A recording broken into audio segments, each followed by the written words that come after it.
시편 60편 1절에서 12절 말씀 구약 성경 845면입니다. 제가 봉독해 드리도록 하겠습니다. 하나님이여, 주께서 우리를 버려 흩으셨고 분노하셨사오나 지금은 우리를 회복시키소서. 주께서 땅을 진동시키사 갈라지게 하셨사오니 그 틈을 기우소서. 땅이 흔들림이니이다. 주께서 주의 백성에게 어려움을 보이시고 비틀거리게 하는 포도주를 우리에게 마시게 하셨나이다. 주를 경외하는 자에게 깃발을 주시고 진리를 위하여 달게 하셨나이다. 주께서 사랑하시는 자를 건지시기 위하여 주의 오른손으로 구원하시고 응답하소서.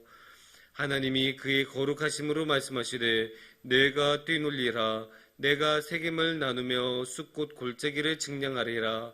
길르앗이 내 것이요 므낫세도 내 것이며 에브라임은 내 머리의 투구요 유다는 나의 귀이며 모압은 나의 목욕통이라. 에돔에는 나의 신발을 던지리라. 블레셋아, 나로 말미암아 외치랴 하셨도다.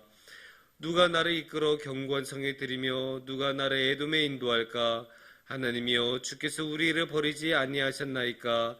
하나님이여, 주께서 우리 군대와 함께 나아가지 아니하시나이다. 우리를 도와 대적을 치게 하소서. 사람의 구원은 헛됨이니이다. 우리가 하나님을 의지하고 용감하게 행하리니 그는 우리의 대적을 밟으실 이심이로다. 아멘.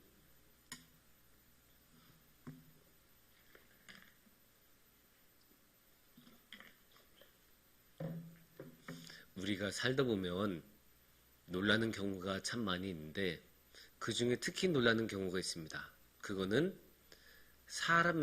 어떤 사람에서 생각하지 못한 면을 봤을 때입니다. 좋은 방향이든 안 좋은 방향이든 저 사람한테 저런 면이 있었어?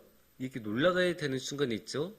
특히나 안 좋은 방향으로 가면 더 놀라겠죠. 철석같이 믿고 있는데 이렇게 해줄 거라고 생각했던 사람이 다른 방식으로 행한다면 당연히 놀랄 수밖에 없습니다. 그럴 때 우리가 잘 사용하는 속담이 뭐죠?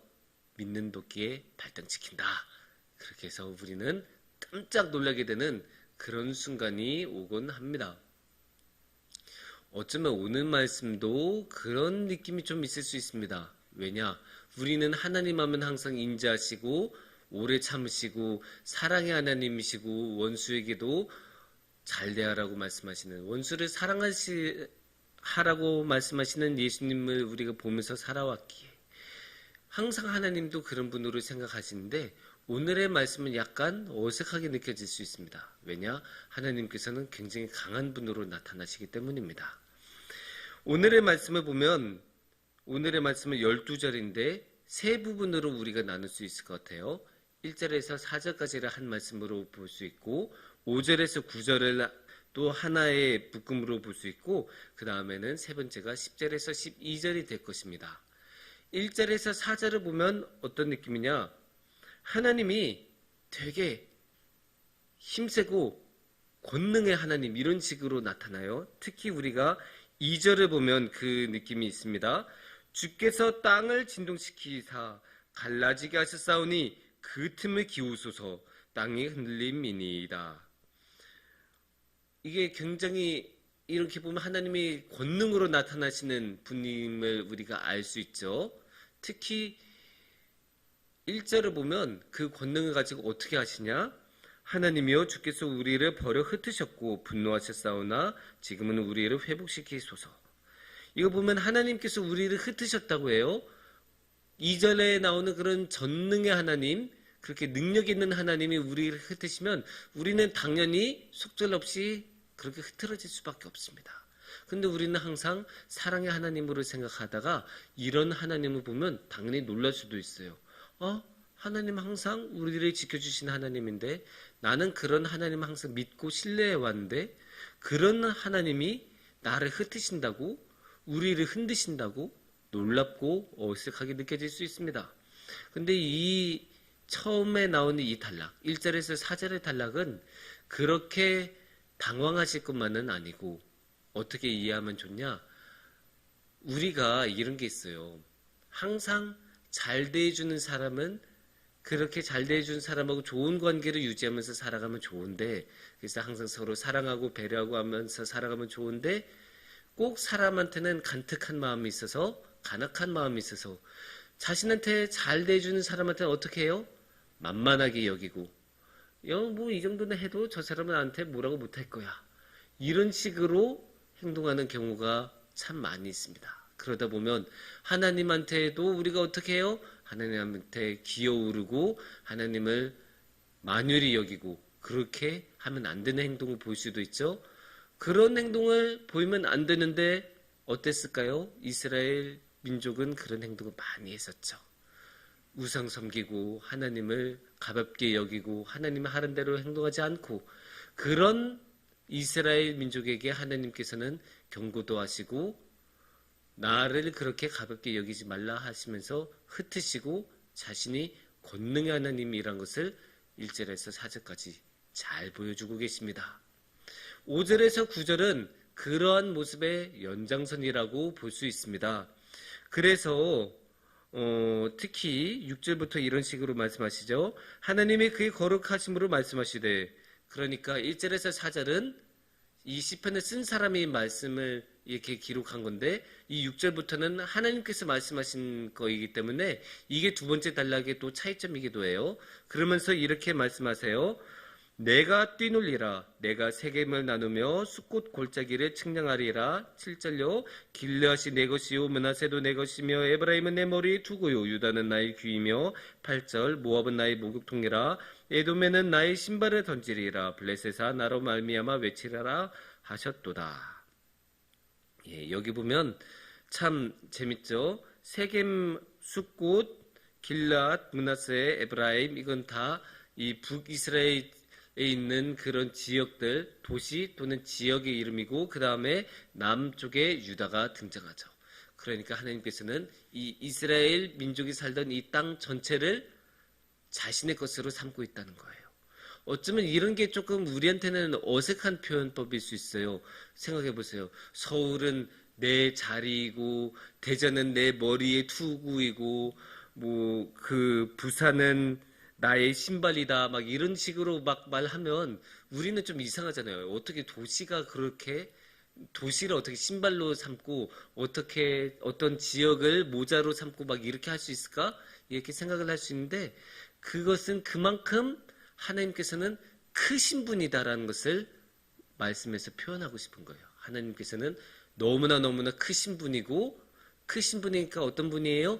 전능의 하나님, 능력의 하나님이란 거예요. 근데 이 능력의 하나님이 이스라엘 땅에서만 능력을 가지실까요? 아닙니다. 왜냐? 그걸 알 수 있는 게 8절에 나오죠. 모압은 나의 목욕통이라 에돔에는 나의 신발을 던지리라 블레셋아 나로 말미암아 외치라. 모압은 요단강 동쪽에 있고 에돔은 그 이스라엘 민족이 사는 곳보다 남쪽 또는 남동쪽에 있고 블레셋은 서쪽 그 지중해 해안가 쪽에 있는 그런 동네예요. 그러니까 이스라엘 민족이 살지 않는 이방 민족이 사는 지역인데 거기도 하나님께서는 능력을 가지시고 하나님께서 다스린다라고 말씀을 하고 계세요. 그만큼 하나님은 이스라엘 땅만 다스리시는 분이 아니고 주변도 다 다스리는 온 세상을 다스리는 능력의 하나님이다라는 것을 오늘의 말씀에서 말씀하고 계십니다. 그런데 이렇게 능력의 하나님이란 것을 아는 것은 좋은데 그런 능력의 하나님이 나하고 우리하고 상관이 없다면 그게 무슨 상관이 있겠습니까? 그냥 저 멀리 계신 하나님이고 나한테는 아무런 도움을 안 주신 분이라면 실질적으로 우리 인생에는 하등 도움이 안 되는 것 아니겠습니까? 그래서 10절부터 이렇게 말씀하시는 거예요. 하나님이여 주께서 우리를 버리지 아니하셨나이까? 하나님이여 주께서 우리 군대와 함께 나아가지 아니하시나이다. 그러니까 하나님께서 그렇게 능력의 하나님인데 그 능력의 하나님이 어떻게 우리를 도와주기를 바란 거예요. 그래서 우리를 버리지 않았으면 하는 마음에서 이렇게 말씀하고 또 우리 군대와 함께 해달라라는 말씀 그런 마음으로 이게 반어법으로 아니하시나이까 그렇게 말씀을 하고 계신 거죠. 11절 12절에는 더 직접적으로 말씀하시죠. 우리를 도와 대적을 치게 하소서 사람의 구원은 헛됨이니이다. 우리 인간의 능력으로는 안 돼요. 다른 쪽에서, 그러니까 이게 다 전쟁의 맥락이잖아요. 그래서 뭐 이집트 같은 이웃 나라가 우리한테 원군을 보내줘서 도와주는 거, 그거 하나도 도움이 안 됩니다. 하나님, 당신이 우리를 도와주세요. 당신께서 우리를 도와주셔서 대적을, 저 다른 국가의 저 군대를 물리치게 해주세요. 그렇게 말씀을 하는 거예요. 이게 우리 감각에서는 약간 이상하게 느껴질 수 있어요. 전쟁의 맥락이고, 상대방을 전쟁에서 이긴다는 것은 상대방을 멸제시키는 것 아니겠습니까? 그래서 이게 너무 폭력적이고 너무 이상하게 느껴질 수 있어요. 특히 제가 사는 저희 세대만은 해도 전쟁을 제대로 겪어본 세대가 아니죠. 간혹 이제 그 이라크 같은 데 파병을 갔다 온 그런 분들이 계시기는 하지만 기본적으로 저희 세대는 전쟁을 겪지 않았습니다. 직접적으로 겪지는 않았습니다. 그러다 보니까 이렇게 전쟁을 가지고 말씀하는 이런 구절들이 이상하게 어색하게 느껴질 수 있어요. 하지만 우리 권사님들 중에서는 전쟁 또는 전쟁 직후의 상황을 아시는 분들이 계실 거고, 그런 분들은 이 전쟁이 얼마나 참혹한지 아실 거예요. 그리고 이 전쟁은 싸우면, 일단 전쟁이 시작이 돼서 싸우면 그때는 중간이 없죠. 그때는 정말로 목숨을 걸고 싸울 수밖에 없고, 이기거나 지거나 둘 중 하나밖에 없죠. 그렇기 때문에 이렇게 도와달라고, 대적을 물리치게 해달라고 하는 것은 자신의 생존을 걸고 간절하게 외치는 말씀이죠. 그렇기 때문에 이거는 폭력적인 말씀이 아니라 제발 살려주세요라고 말하는 간절한 외침으로 읽어야 합니다.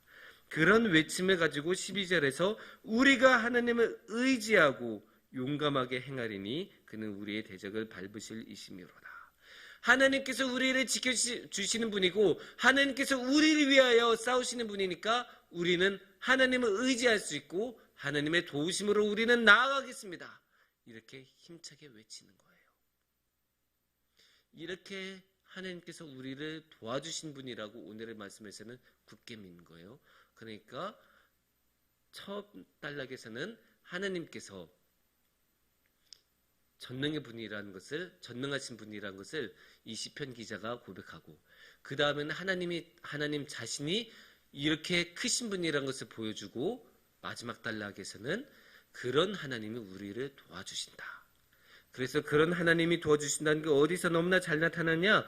5절에서 나타나죠. 주께서 사랑하시는 자를 건지시기 위하여 주의 오른손으로 구원하시고 응답하소서.